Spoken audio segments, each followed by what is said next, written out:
interesting. Okay, without wasting time, let me go ahead and share my desktop. Can you guys see the desktop? Yeah. Okay, very good. Yeah, now we are able to see the screen now. Very nice. Good, very good. So, Good to sorry go. about that. I have no. Okay, can you see the presentation now? The first screen. Yeah, we Yes, can see properly. yes, Yeah. yes, we can see. Okay, let's start. So, Able to see. very good. Yeah, sir. Now we are Okay. able to see. I'm really sorry about that. Okay, so guys, please keep your audio on mute. That will help like all of us to understand. So we have Sure, sure. sufficient people now. Okay, so in हाँ the हाँ आ chat, गया देख रही हूँ okay, please be on mute. Sorry. Okay. Now, so I already have your the attendance because all of you who are attending there. Now let's quickly go to the topic now. Just mention in your in the chat, what do you mean by IPsec? Is it a protocol? Then which which port number it uses? Can you quickly mention in the chat? Because that is our definition of protocol, right? When we say something is protocol, we know like HTTP is a port number 80. When we say DNS, then it has a port number, SSH is port number 22, right? So what is the port number for IPsec? Can you quickly participate in the discussion?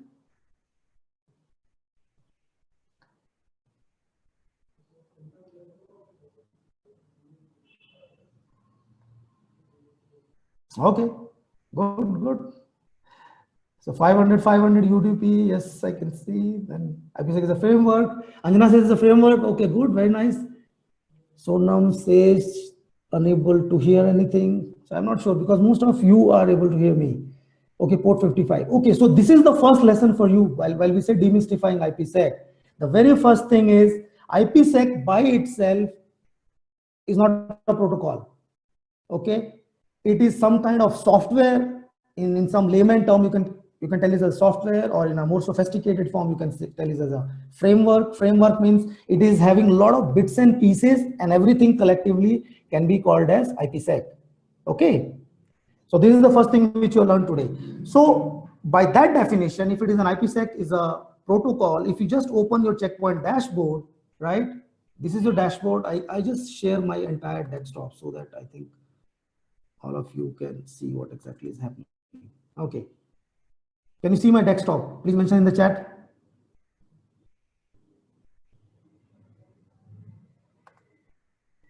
Yes, very nice. Okay. So this is your checkpoint dashboard, right? It could be any other product for that matter. Now let's go to this product, go to the protocol section, and then try to see if you see anything called IPsec. There's nothing, right? So it's an IKE protocol. It's not an IPsec. So IPsec is not a protocol. Now let's go to UDP. It's again, there's nothing called this protocol, and then these port numbers are different, correct? The first thing which you learn today, this IPsec by itself is not a protocol. It's a collection of different protocols and encryption algorithms. So it's basically like a software. So in your Windows machine, you install the VPN client, and that's how you will be able to connect through the VPN. So client is mandatory. So what client does it installs the software for you, right? So if you don't want IPsec VPN from the remote desktop, you use SSL. So that's a different story altogether. But as you can understand, it's something like a software. It can do a lot of things in the background. By itself, IPsec is not a protocol. So if you want to block IPsec, there is not one thing which you'll be able to do that. Just by blocking ESP will also block. Just by blocking IKE port number 500, it will block. So basically, that's the point number one. Okay. So in checkpoint definition, by the way, it says it's a group. IPsec is some kind of group of protocols. Okay, it's a group. So click on group. It says IPsec. Now double click on that. It says IPsec is a group which includes these many stuffs. It says AH. It says there's a question mark because there is no TCP or UDP port number. Then ESP, IKE, skip, and VPN IPsec encapsulation. Okay. Go back to the slide number. Okay, slide number 4. So this is what it is like. I mean, it is a collection of different protocols. Some are not the protocol in a traditional way, because if you can see here, AH or ESP doesn't have any TCP or UDP port number, because these two are not TCP or UDP protocol. Ideally, these two are network level protocol. Okay, and they are very much part of the IPsec framework. Now let's go back to the next stage. So the moment you say any protocol or anything for that matter, you should have to have some kind of information about the header. Like if you have TCP header, UDP header, you have IP header, then you have HTTP header.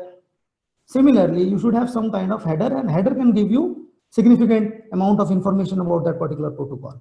Okay, so AH is one of the protocols. I'm not going to take too much of time for the AH because this is absolute protocol. Nobody uses it. Maybe 0.1% of the industry may be using AH protocol. So that is why there is no point of understanding more in depth about the AH protocol. However, for the sake of discussion, AH is the protocol which was developed just to add the integrity when you're sending a packet from one location to another location.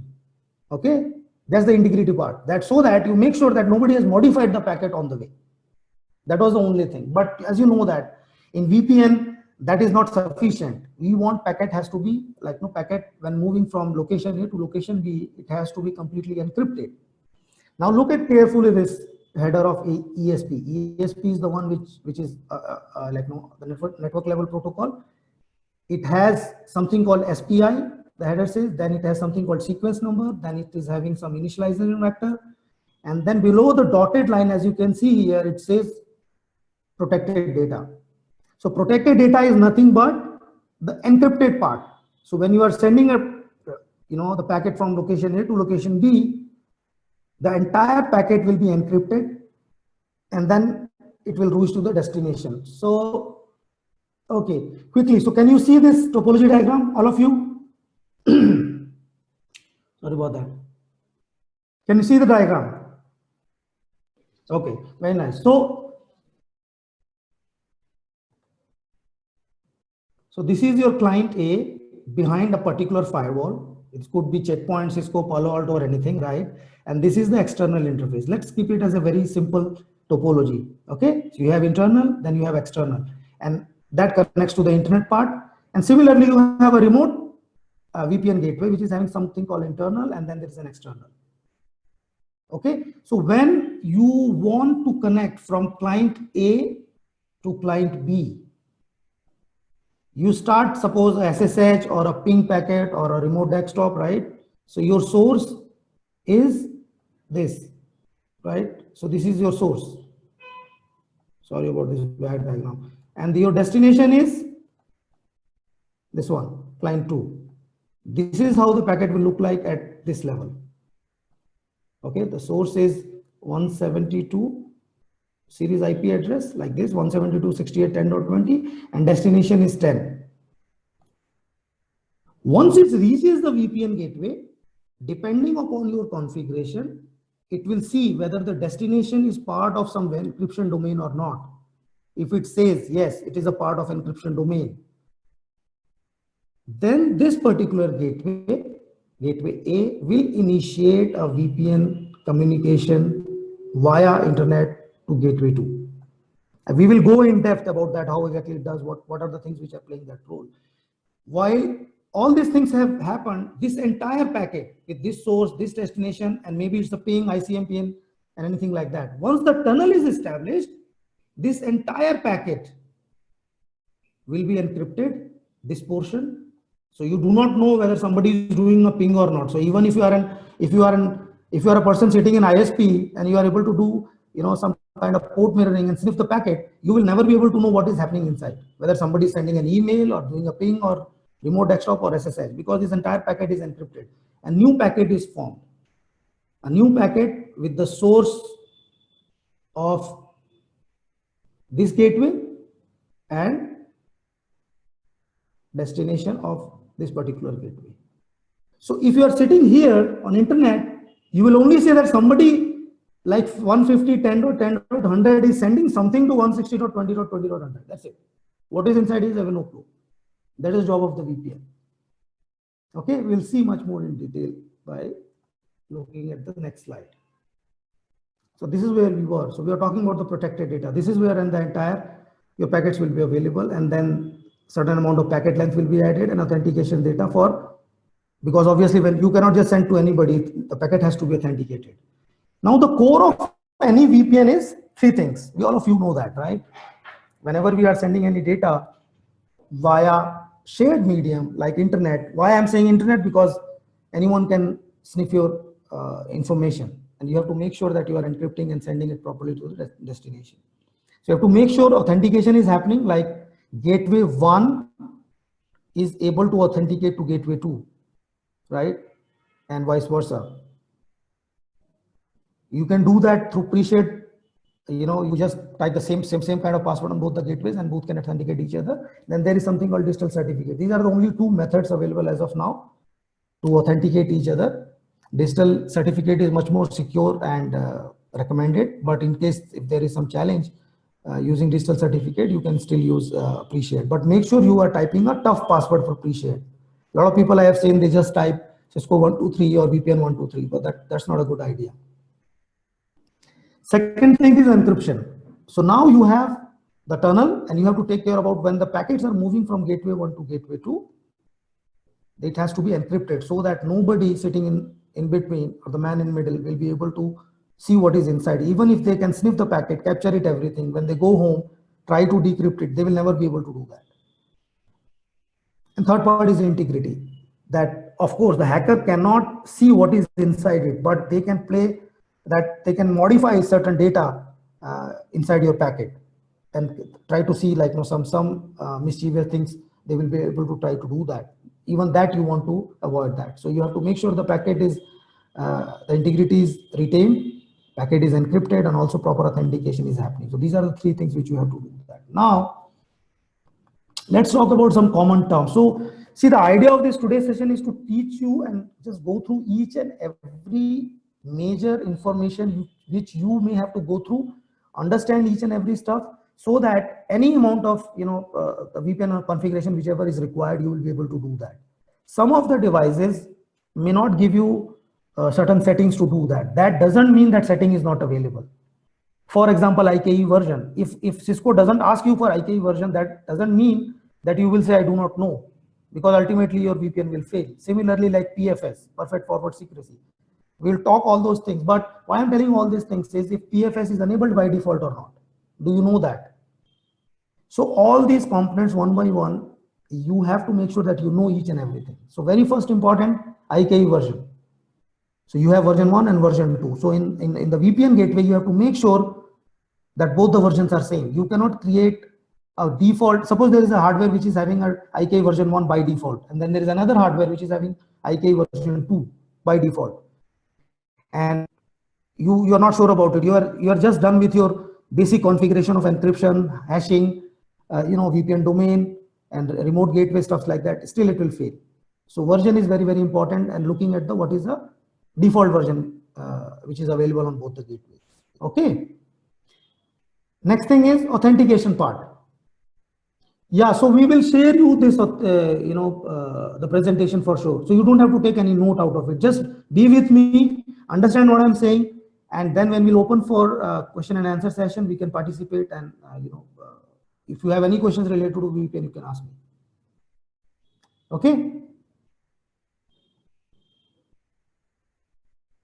Let me minimize this chatting part. Okay. So I hope this slide is visible now. Second is authentication method. So whenever you are working, basically you can create one Excel sheet or a email format and ask the remote person to fill that format and give it to you. When that information is available with you, you will be able to create any VPN tunnel 100% of the time, always.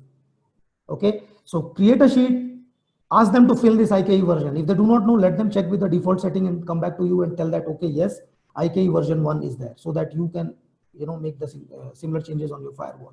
Similarly, the authentication method. What is the public IP address of the remote VPN gateway? What is your own VPN gateway's public IP? As you can understand, VPN cannot be formed with a private IP addresses here. It has to go through the internet. So this IP address is very important. Okay. So you should know that detail. Similarly, remote VPN domain. So basically the domain word is used for stuff like this.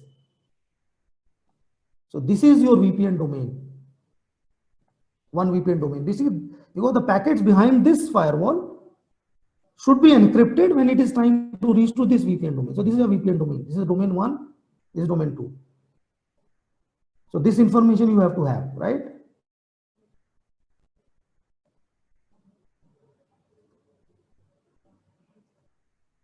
Now, VPN tunnel per network, per gateway, per host. So there is a, this is also important. So when you are working with the VPN, you have to have this information in hand. You can, because I have seen many people just do trial and error. So if you have a VPN, suppose there is an entire network here, right? Let me do another. This is the entire network. If you want to create a VPN tunnel between this entire network to this one, you can select VPN tunnel per subnet. What that means is any IP belonging to this subnet, it could be 10.1, 2, 3, 4, whatever, will have a single tunnel created for that. Single means there is a single security association. Okay, via that only all the packet will go. The moment you say, second option is host based. Host based of IPsec VPN, though not recommended, but you get better security.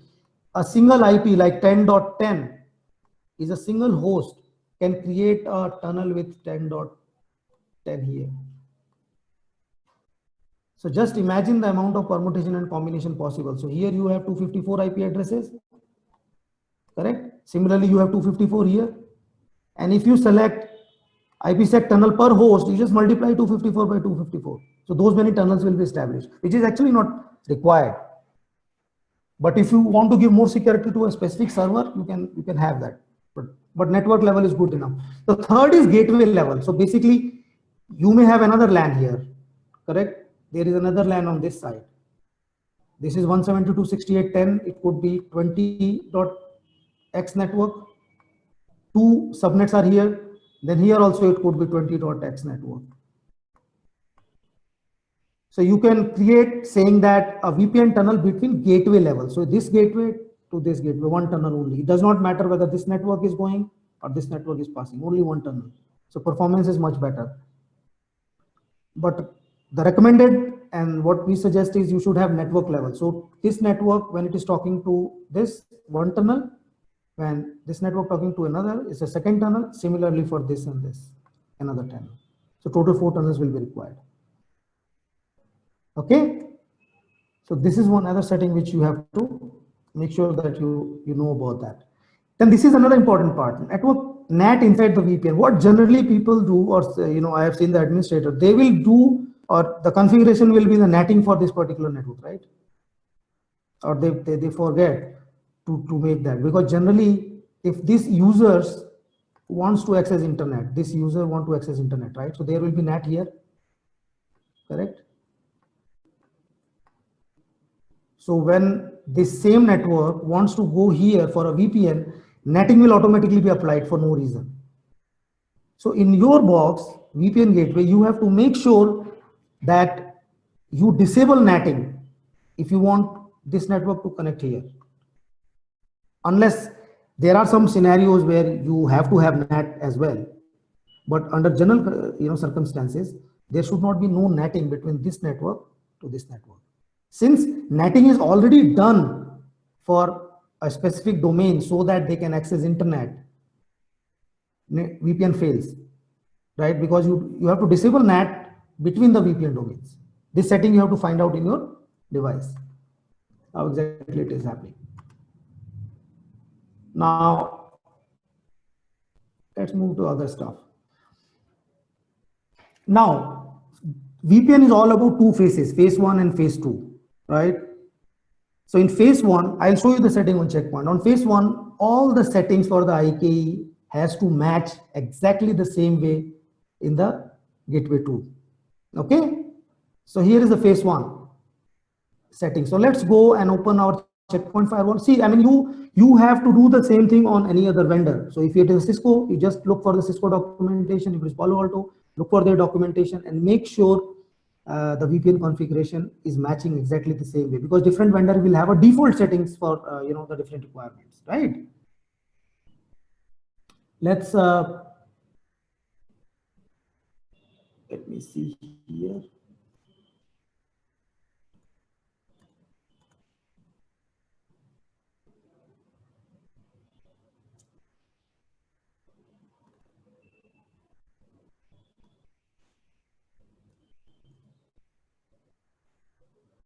See here, all of you can see that, right? This is the default settings of checkpoint. When you go to VPN section, okay, can I have a quick yes and no from you guys? Can you hear me? Are you with me? Yes, yes, sir. We are able to hear you. We are able to see this. We can hear you properly. Okay, excellent. So look at this checkpoint configuration. So why I am again telling you multiple times is, see, checkpoint gives you information here. Like if you are using checkpoint, then you have to open your dashboard, go to IPsec VPN, double click on my intranet, click on encryption, and this is where you are getting the information. But in a different other, any other product, you have to find out your own way of finding it out. And look here, what is very interesting. Checkpoint by default uses IKE version 1. So if your Cisco, if you're using or Palo Alto, which uses by default IKE version 2, your terminal will never come up, and you may think what is wrong in that, or maybe there is no command available for changing it because they assume it is enabled by default. Okay, so Cisco says IKE version 1, so you have to make sure that versions are same. Similarly, you have these other settings like it can say IKE version 2 only. Then there is an option says prefer IKE 2 but support IKE version 1. So this is a nice way of supporting both basically, right? Now click on the custom settings here. Can you read all these things? Phase 1. So that in checkpoint phase 1, what is the algorithm? It says for encryption it is going to use AES 256. For integrity is going to use SHA-1. So these two stuff has to match exactly same way on the remote side for phase 1. For phase 2, as you can see here, it says AES 128, and for the data integrity is SHA-1. If you want, you can change it from the drop down, right? Depending upon the remote configuration. Some people prefer 3 days as well. So you have to come here and make the changes. So this is the phase 1 and phase 2 settings for checkpoint on this page. So IK is done, phase 1 settings and phase 2 settings is also done. So you can choose any of these things. As you can see here, default is AES 256 for phase 1. Now there is a main mode and aggressive mode. So VPN, IPsec VPN, as I am telling you, maybe someday like we can have a different session only to look inside the packet level, like we just open up in Wireshark and go through each and every packet, what is happening inside it. Okay, I don't know how many of you would be interested, but in that you will see that the entire story of this VPN is about 9 packets. 6 packets in main mode and 3 packets in the quick mode, the phase 2. If an engineer can understand what is happening in those 9 packets, that's it. I mean, you will be able to perform, create, configure, and troubleshoot any kind of VPNs. Okay, so main mode is basically 6 packets. Aggressive mode is a setting which says 3 packets are okay for phase 1. So phase 1 can have 6 packets or 3 packets. Generally, it is 6. But for some reason, if you want to configure aggressive mode, you can have 3 packets in that. Quick mode is always 3 packets. Then you have to do settings of the lifetime of phase 1. So now again, go back to our checkpoint. This time click on tunnel management. As you can see here, by default checkpoint says is a tunnel per subnet pair. So if you are creating a tunnel between Juniper and checkpoint, and Juniper says it is a tunnel between a gateway pair, Cisco's checkpoint says a tunnel between a subnet pair, it is going to fail. Or it may work for a few hours and then it will fail again. Right? So this is the default setting on checkpoint. So you have to make sure both are same. Now let's go to the advanced setting. Look here, VPN advanced properties. Phase 1. In phase 1, you have to choose the DiffieHellman group. It says group 2. So this information is very much required. As I told you, when you create an Excel sheet or when you are writing an email asking anybody to creating a VPN tunnel, all these data has to be filled manually. So you have to ask them which DiffieHellman you are going to use it. Group 1, 2, 3, and 4, and whatever, right? And it has to match on both the sides. Similarly, what is the lifetime of phase 1? As you can see here, checkpoint's default lifetime is 1440, which is nothing but 1 day. If you convert that into minutes and hours, it is 24 hours basically. So 1 day is default for checkpoint. So in checkpoint, if you have configured the VPN domain and everything, push the policies without understanding this timing and all, it will fail again.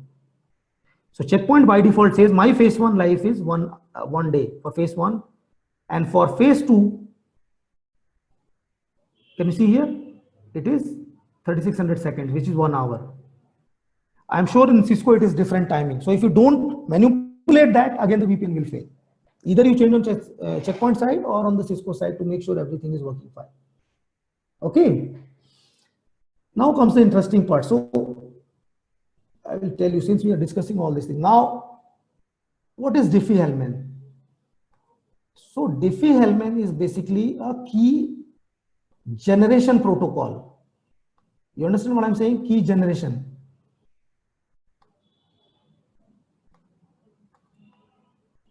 So when you transfer the packet from this gateway, this client to another client, the very first packet, obviously it will never be encrypted. Are you with me?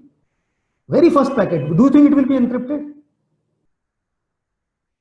It will not be encrypted, correct? No. Because it doesn't know with what algorithm I have to use it, what integrity I have to use it. It's just like no tunnel is still not, you have never communicated anything with the destination. Correct? So key generation protocol, DiffieHellman will come into the picture. It will create one public and private key. Okay? Both the sides. DiffieHellman will run. Both the sides public private key will be created.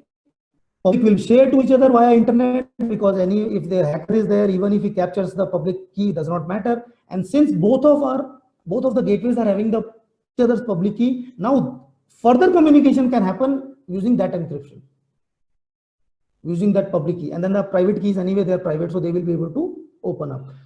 So can you tell me what kind of encryption mechanism is this? It is a symmetric or asymmetric? When you have a public and private? Asymmetric, I believe. If it uses the same key, it is symmetric. If it uses different, then it is asymmetric. No, it is different, because these two gateways don't know anything, right, about each other. Then it is asymmetric. Okay, so it will be asymmetric communication. But you tell me which one is much faster, asymmetric or symmetric? Faster is symmetric always, Symmetric. right? The same key. Or symmetric. Yes.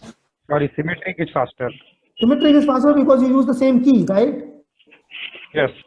So using asymmetric logic, VPN will come to a point where it will have a single key, symmetric. So VPN tunnel, by the time tunnel is established, both are having the same key.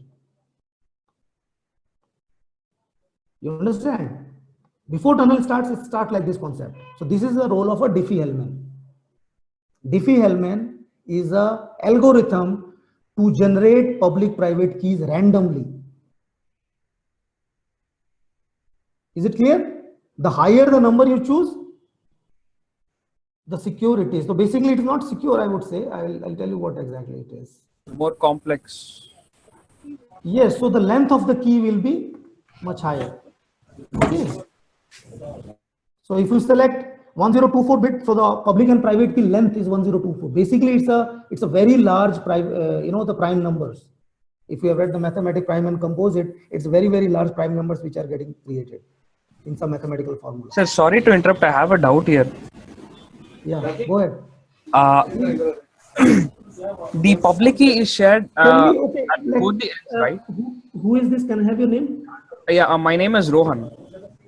Rohan, can you? Yeah, I'm sorry about that, because we are running a little short of time. Just write it down in your question. Okay, And done. open for Q&A, then we can, because I want to finish all these things. Yeah, correct. Okay, sure, sir. Yeah. Sorry about that. Okay. So you have this DiffieHellman, as I told you. So DiffieHellman is not a protocol. Understand what is DiffieHellman? It's an algorithm. To do what? Can you mention in the chat? DiffieHellman is an algorithm. Yes, key generation. It just generates the key, public-private keys for you, which is very, very difficult to guess. So the private key which is getting, the public key which is getting generated and getting transferred through internet, even a hacker picks up that public key. It will take millions of years for that user to guess what is the private key for that corresponding private key. It is so secure. So this algorithm is generated by that method, and when the protocol, now the protocol is our definition of protocol, like some port number, AT port 443, that information is getting transferred via which protocol? IKE. Are you with me? What I'm saying? with that public private key information that is getting transferred, it has to transfer from one place to another, right? Via TCP/IP protocol. So it uses IK, port number 500, TCP and UDP. Correct? By default starts with UDP, but it supports TCP also, port number 500. So DCP, UDP, port number 500 is the protocol inside which all this information will be there, which will reach to the destination at initial stage. I'm not talking about the tunnel has been established. While the tunnel is getting established, you will see IK packets. So first 9 packets which I'm talking about. Now when I say 9, doesn't mean like 9 packets, because each packet can have a different size. So if the packet is quite big, maybe you will see 10 to 15 packets for that. But ideally, I'm talking about the content perspective. So 9 packets will be there, which will be transferred via IK. So when you do TCP dump, you will see IK packets only. Once the tunnel is established, when you do the TCP dump, what do you see? Anyone? For VPN, exactly. You will see ESP packet. Correct? And you will never be able to know what is inside it. Is a ping packet, is a telnet, it's a SSH, or somebody is trying to upload some files. You'll never be able to do that. Because ESP will entirely encrypt the source and destination of the packet, and then the only thing which you will be able to see is this IP, external IP of the sender and receiver. That's it. And everything else is encrypted. Once the packet reaches the destination, he decrypts it, and after decrypting it, it will come through the original packet, which is having this source and this destination, and ultimately packet will reach here. So if you run a TCP dump on this PC, you will never see any of these IP addresses, this one or this one. You will feel as if somebody is pinging like directly from here to here. Okay, so when you do TCP dump here or at the internet level, you will never know who is pinging or who is transferring what kind of packet. But when you do it at the client level, you will never be able to know that there are 2 devices which are playing such a major role for you. Okay. So lifetime in seconds I have showed you for phase 1 and phase 2, both has to match. DiffieHellman group, it is very, very important. It has to match on both phase 1 and phase 2. And then lifetime in kilobytes. So this is one of the settings which is available in Cisco, I have seen, and many other the protocol. But in Checkpoint, this setting is not available. Why I'm telling you this is important? Because if you are configuring a VPN between a Cisco and Checkpoint, Cisco will tell you to configure this setting, kilobytes. Okay, every 500 MB when I transfer the packet, new key has to be generated. Or the timing. So either way, there is a time also, right? So either the time is elapsed 1 hour or 500 MB has been passed. Whichever is first, new key has to be generated to add more security. But in Checkpoint, you don't have these settings available by default. Here you don't see that settings, right? There's nowhere there to do this setting. However, there are advanced settings via GUI DB edit. I don't recommend making any changes, but if you want, you can still achieve that. So what I suggest is while creating basically this is not required. I don't see why it can help you. Just remove these settings if you're configuring for other box. If you really need for some compliance reason, then you can still do in Checkpoint, but not through dashboard. There is another method of adding that number of kilobytes. So these are the 2 ways with which new keys will be generated. By default is time based. Cisco and other vendors explicitly says kilobyte or amount of data also. Checkpoint don't say explicitly, but internet it supports. So that's another information which you need in your Excel sheet. Phase 2, same thing. What is the encryption algorithm I am going to use it? Hash algorithm, what I am going to use it? What is my lifetime for second phase? Okay. PFS. Can anyone tell me what is PFS? What is the use of PSF? Why PFS is required? You can open the audio and then tell me.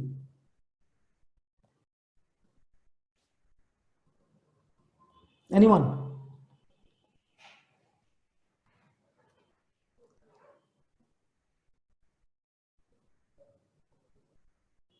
If you do not know, say no, I don't know. Mention that I do not know.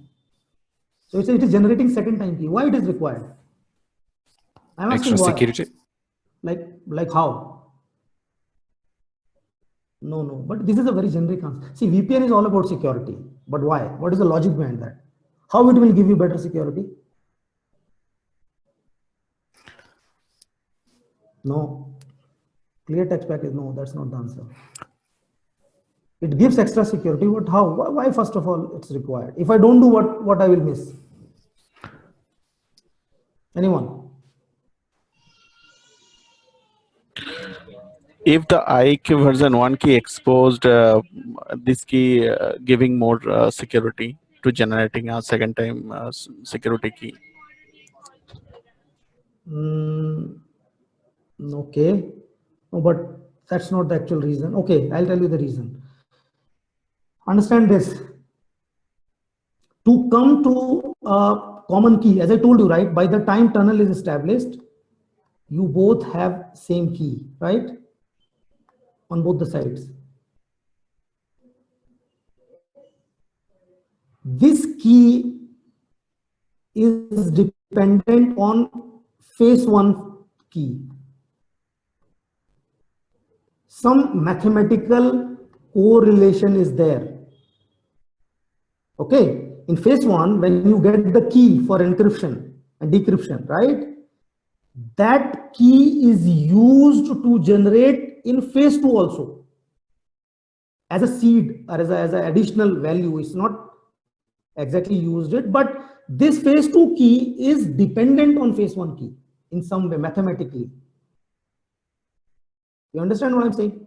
So if somebody hacks this phase 1, and since these two keys are somewhere mathematically correlated, there is a possibility that this key can also be exposed in phase 2. Okay, so what DiffieHellman does is it says for phase 2, whatever key you are generating it should be independent of your phase 1. It does not matter what is this here. Okay, so phase 2 will run its own DiffieHellman, basically private and public stuff. So in phase 1 is over, phase 2 ke liye, again it will DiffieHellman will come into picture. It will again generate some random prime numbers with the public and private key, and then share each other, and then they will come to a phase 2, and this key has nothing to do with this phase 1. So that is why you are more secure. This is the exact reason why DFS, some people say like use DFS, some extra level of security, because there is no correlation in that. So even if somebody hacked this phase 1 password or the key, but first of all it is very, very difficult. Even if you do that, they have to put equal amount of effort to crack this key. And even if they crack this key, then there is a lifetime of this key, correct? As we have seen that. What is the default lifetime for phase 2 in checkpoint? 36. Correct, absolutely, 1 hour. So even if you see, just imagine how difficult it is to crack all these passwords. First of all, it is next to impossible. But even for some guesswork or somehow by using quantum computers, you are able to guess it, but you only get the data for 1 hour. So that is how the PFS is used. So the actual answer for the PFS is PFS helps you create an absolutely fresh key for phase 2 also, which is having no relation with the phase 1. When DiffieHellman the algorithm is run, that is where your maximum CPU takes the load, because generating random public and private key which are correlated with each other takes significant amount of CPU cycles. Okay, the more number of time you will call DiffieHellman, the more performance you have to compromise. That you have to keep in mind, because those two numbers generating is not that easy. It is that too of the length of 1024. Okay. So this is the actual, the reason behind the story of DiffieHellman. Now lifetime in PFS. So PFS, you have to make sure that PFS is there on both the side exactly the same way. So this is what you will send: IK UD port, parties authenticate to each other, they negotiate the internal stuff, then security association are framed. See, ISA KMP is ISA KMP, Oakley, or IKE. All three are same. Do you understand what I'm saying? So these are all the names of protocol which runs on UDP 500. Most common nowadays is IKE. So when you do TCP dump, the protocol is IKE. Okay. and security association will be formed. So basically, security association means when gateway 1 try to reach to gateway 2, it sends some proposal. It says, okay, I want to authenticate first, and then I will say for phase 1 I will use 3 days. For phase 2 I will use AES. The gateway 2 say no, I will use AES 256, and then the VPN tunnel will not establish. Otherwise, both will say 3 days phase 1. The other gateway says yes. MD5 it says yes. Gateway 1 say okay, my lifetime is for phase 1 is 1 day. The gateway will say half a day. It will fail again. So for phase 1, once it is established, so you say security association has been established between the two. So you will get one random number. You can check on both the sides using the command line. The number has to be the same, and that is the phase 1. Basically, IKE association. The word is used at IKE association, and the number will be same on both the sides for phase 1. For phase 2, again, it continues with the IKE only. Negotiation happens. Okay, it uses the TCP, the ESP part. Security association happen again because for phase 2 also there is a different encryption algorithm, different MD5 or the integrity algorithms, and different lifetime is required. If PFS is using, then DiffieHellman algorithm has to be same.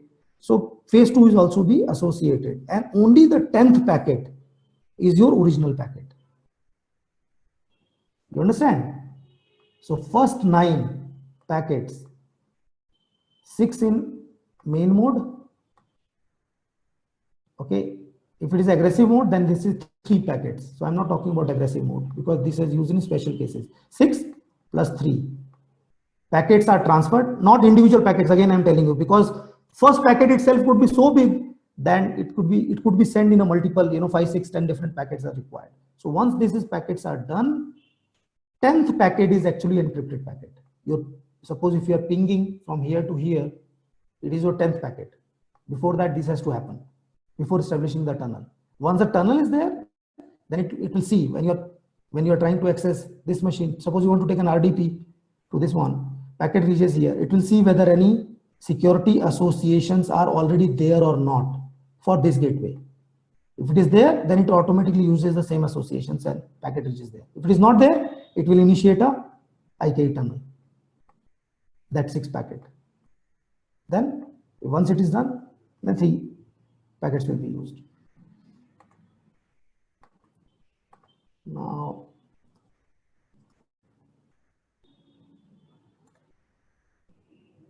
there's another context, since I will be sharing this slide with you, so you guys can check on that. So checkpoint by default, what it does a super netting concept. And that is why one of the reasons why sometimes the VPN will fail with working with the checkpoint. Okay, what it says is, suppose if you have created a VPN domain like 10.10.10/24, 10.10.11, 10.12.12, these are all continuous subnets. So what checkpoint will do is, by default, it will create some kind of supernet like this. Instead of creating a different VPN tunnel for different subnet, it will just create a supernet without your knowledge, without it telling you. So when you troubleshoot it, this is where you will be able to see these changes. To hard code that, yes, when I say 10.10.10/0 means it has to be 10.10/0, because on the remote gateway you have given 10.10.10/0, right? To modify this file, these are the 2 SKs which are recommended. You can go through that. It will help you to modify this particular default setting, what you are talking about. Now look at, this is the real-time data which we have collected for the IPsec. This is the real world, the IKE tool is there from checkpoint. I mean, when you capture the packet using that IKE viewer.exe, the file is IKE viewer, okay? IKE viewer, VIEWER. You can search internet for that. This is a file. So when you collect IKE.elg log on checkpoint, open using this IKE viewer.exe file, you can capture all the 9 packets which you are talking about in a very nice, absolutely understandable format. So it will directly tell you that no proposal chosen. So it has failed in phase 2. Can you see here? The log says phase 2. Phase 2 is having 3 packets. So first packet, it has failed. And look at this arrow. Arrow says the remote gateway is telling you that I am not choosing what you are sending me. So whatever proposal you have sent it to me, I'm not choosing it. So basically, you have to open up the proposal and then see whether are you sending the right proposal or not. If you are sending the right proposal, then you can go and check the configuration. If you are not sending the wrong proposal, you have to modify your stuff. So arrow will decide who is sending packet to which gateway. So that's a really nice tool to troubleshoot a VPN. So you enable the logging for the VPN, collect this log, transfer the file outside and open it using the ikviewer.exe file. Look here, what are the things which I am transferring? So this is the phase 1, right? Phase 1, look at the arrow. That means I am sending to the remote gateway. What is the time? These are my security associations, right? What I am sending? I am sending that my phase 1 encryption is 3 days. My phase 1 integrity is SHA-1. Authentication method is pre-shared. And lifetime of phase 1 is 1 day. All this data is already available here in the troubleshooting part. Same kind of information you have to look for the remote gateway also. If it is Cisco or any other vendor. That's the way communication should happen. So this basically what this log says, checkpoint is sending these much information. So these settings has to be exactly same on the remote side.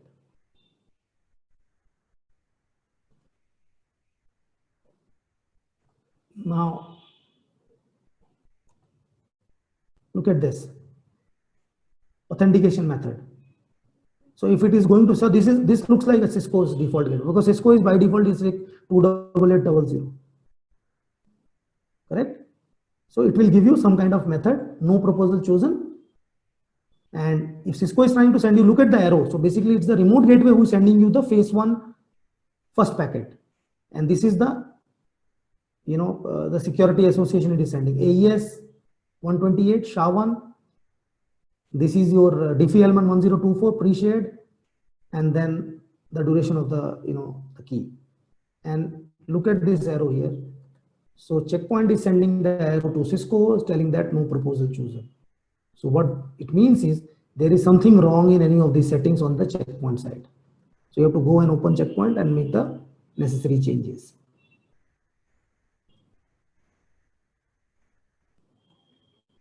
This I've already told you. So when everything is working fine, this is how you will see. Absolutely, neat and clean. Phase 1 main mode, packet 1, 2, 3, 4, and 6. Then phase 2 quick mode, you will see this packets. Look at these IP addresses. Is it a network based, host based? Which one? Can you mention in the chat? Anyone?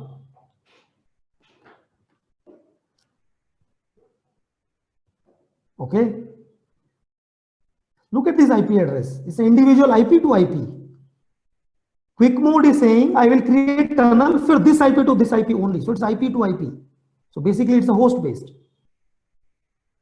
Okay. If it is a network, you will see network here. 10.99.12.0/24. Okay. So this is basically an example of host to host IPsec VPN. This is how it is shown. Now let's go back to the hands-on part. I'll just show you what exactly you have to configure on the checkpoint to make sure the settings are working all the time. Now, since I will share this slide, you will have all this information which you have to capture before starting your VPN tunnel. As I told you, these two slides, you have to match, collect it, make sure you have the information in hand, then only you'll start configuring your VPN. Otherwise, it's going to fail. So let me show you how exactly you do the same thing in checkpoint. There are 8 steps. The very first thing in checkpoint, open the general properties of the gateway and configure the external IP address. Because sometimes when you configure it, by default, it is the management IP address. Somehow, based on my experience, I have realized sometimes it fails. So if your VPN has to work all the time, you have to make sure the main IP address, because this gateway can have multiple IPs.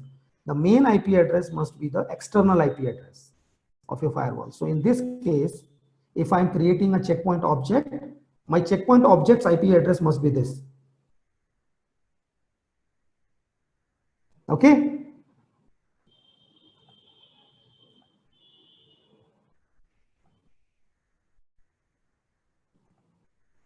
me remove this. Now, second part is what you will do.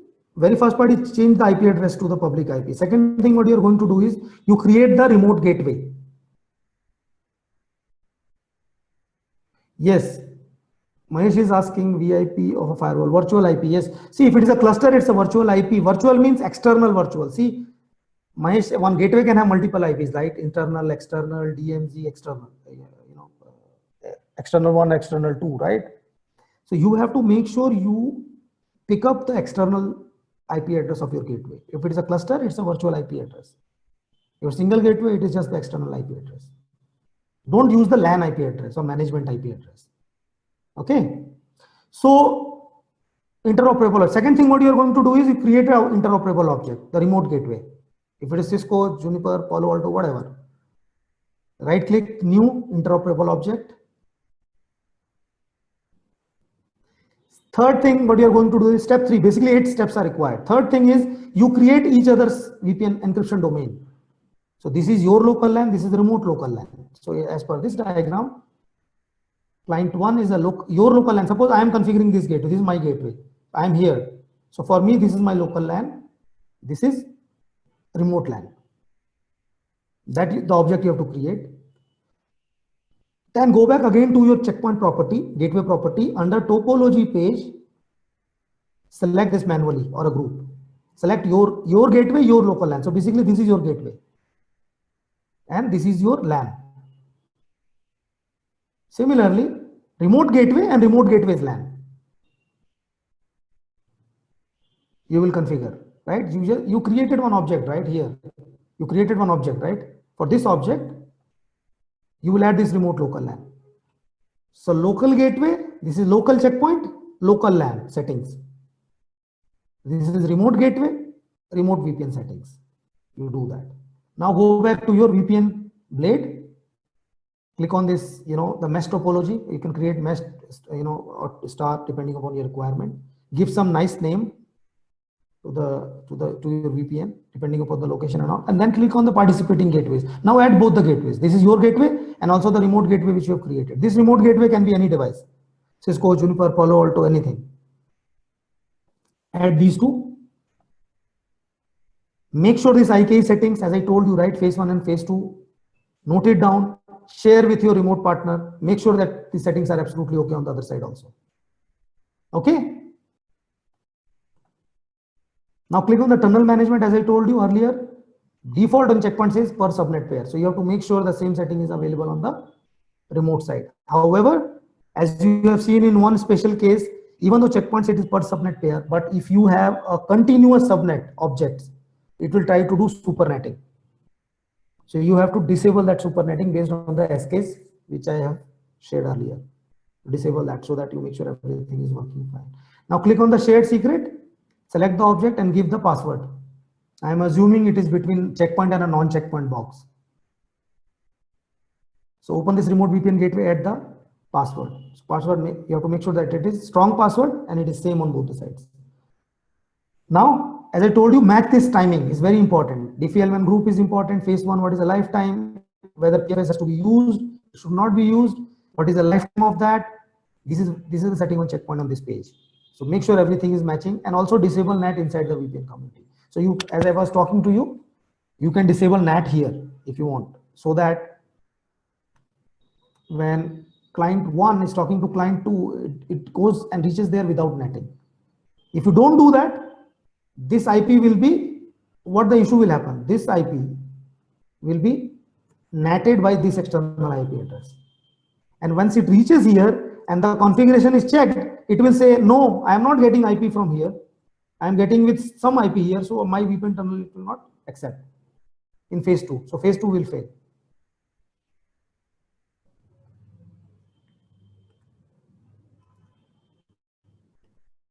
Okay. Third thing is, as I told you, and because configuration of VPN is fine because tunnel will come up, but still you have to create a rules, right? Because without rules, firewall will drop. So then you can create a rule base allowing both the LAN or either way, whatever, or specific protocol if you want to enable in your dashboard and then push the policy. If you forgot to disable this NAT portion here, you can create a manual NAT, go to the NAT section and remove this, like my local to remote, no natting, and then remote to my local, no natting. So original to original. So basically the setting is done to remove the netting part, so that when you are trying to reach remote LAN, no netting is applied, original IP addresses are kept. Similarly, when the packet is getting received from the remote side, no netting is applied, so original to original. So this also setting, sometimes if you want, you can apply that. Let's talk about some other technical terms which generally you hear about that. So SPI is a security parameter index, is a word which is used in the phase 2. It is like inbound and outbound. So gateway 1, you will have 2 SPIs. Okay, on this gateway, it will have 2 SPIs. One is for inbound, another for outbound. Here also 2. The outbound here will be the inbound of this gateway. So you have to match the number. So both the number has to match. It is basically a 16-bit random number, I guess. So it has to match. Similarly, inbound of this side of this gateway will be the outbound of this. Then only VPN tunnel will come up. So even if you say some SPI is here, some SPI is this side, if the numbers are not matching, your phase 2 will not work. For phase 1 also, you will see some IK, as I told you, right? Some IK association will happen. It is a single number, both sides are the same. It is a single association number, random number. But for phase 2, SPI index will be created and it will having 2 numbers for each pair of tunnel. So if you're troubleshooting it, if you look at the packet level, you will be able to see these numbers are same or not. If it is not same, your tunnel will not work.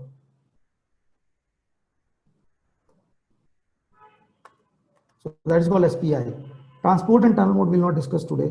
So association, security association, basically we'll see it's a pair of SPI plus IP address plus whether ESP or AH.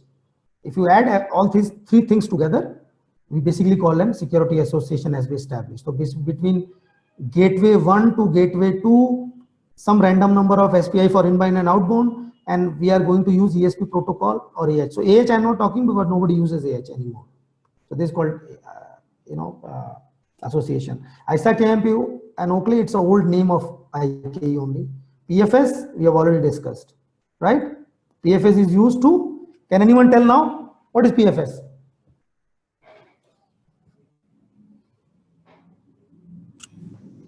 Same password should not generate every time. No, little bit more explanation is required. Not same password. Phase 1 and phase 2 both have the independent key generation. Exactly. So in phase 1's key should have nothing to do with phase 2 key. If you are not using PFS, phase 2 key will be derived from phase 1. It's not same, but there is some mathematical relation between those two. There is, some people can crack that. But if you use PFS, these two are absolutely independent. If somebody cracks phase 2, he cannot do anything with phase 1. If he cracks phase 1, phase 2 is also impossible to crack. So that's where we are going to use it. Now look from the Wireshark perspective. When you capture the packet, when the tunnel is getting established, as you can see here, ISAC AMP. So Wireshark uses the word ISAC AMP. Basically, it's an IKE protocol 500. Can you see here?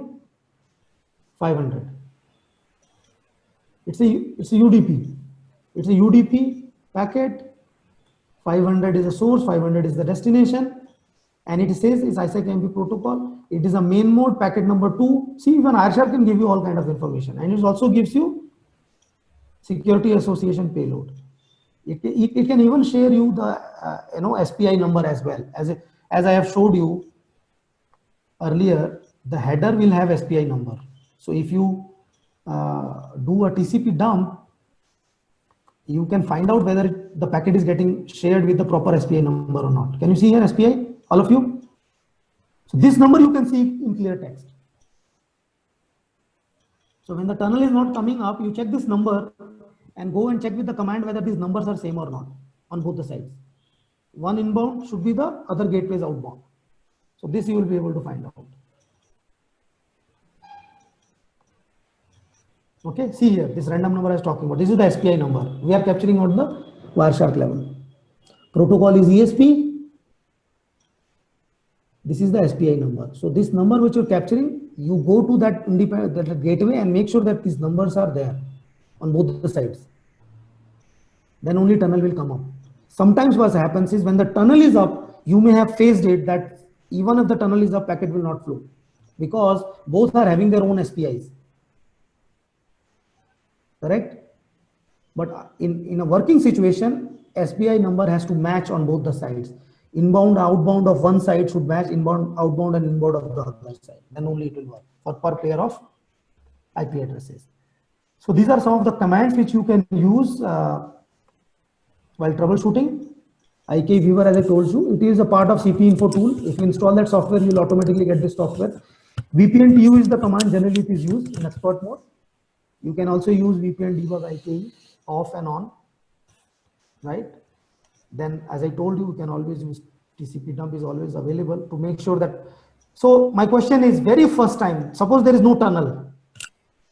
Very first time you started doing the troubleshooting, and when you are running a TCP dump on one of the gateways external interface or trying to capture what kind of packet you will see here. The source is sending ICMP packet. My question is clear?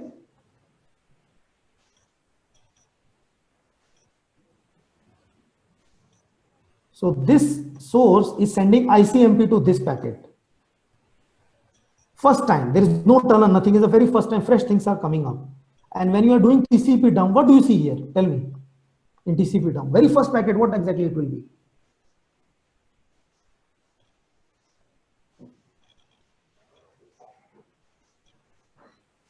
Okay, Aman says 500 ports, Santosh, some other people are saying ESP. You guys are saying ICMP. What is your guess?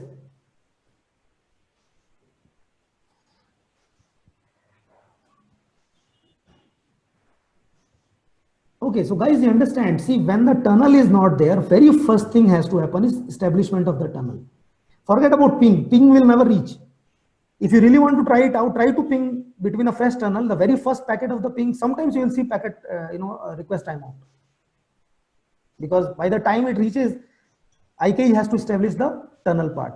When the tunnel is established and the establishing, the mechanism is going on, you will see IK packet. UDP 500.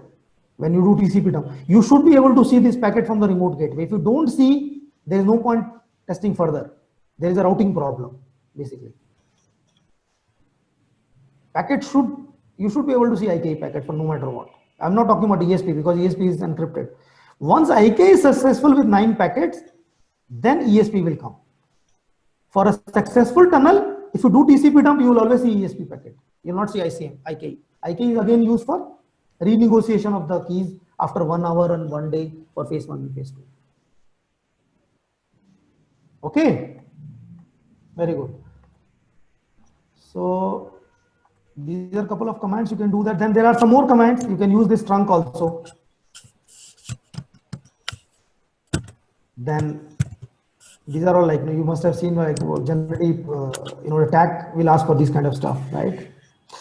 Another thing is which generally should not be used is this is the command IK monitor.snoop, because when you do that, it will show you even the inside of the encrypted packet. It will show you in the clear text.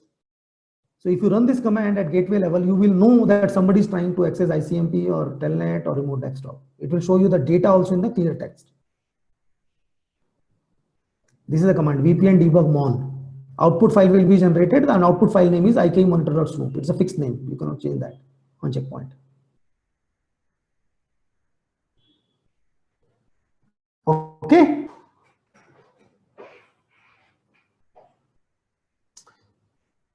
Yeah. Okay. So the demo time, I think because of the last time, there was some goof off with the tool, I guess.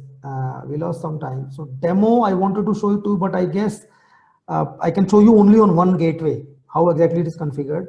Both the gateways are difficult for me to do that. In the meantime, please mention your questions in the chat. So I will take one question at a time and I will start explaining it. Please mention your questions in the chat.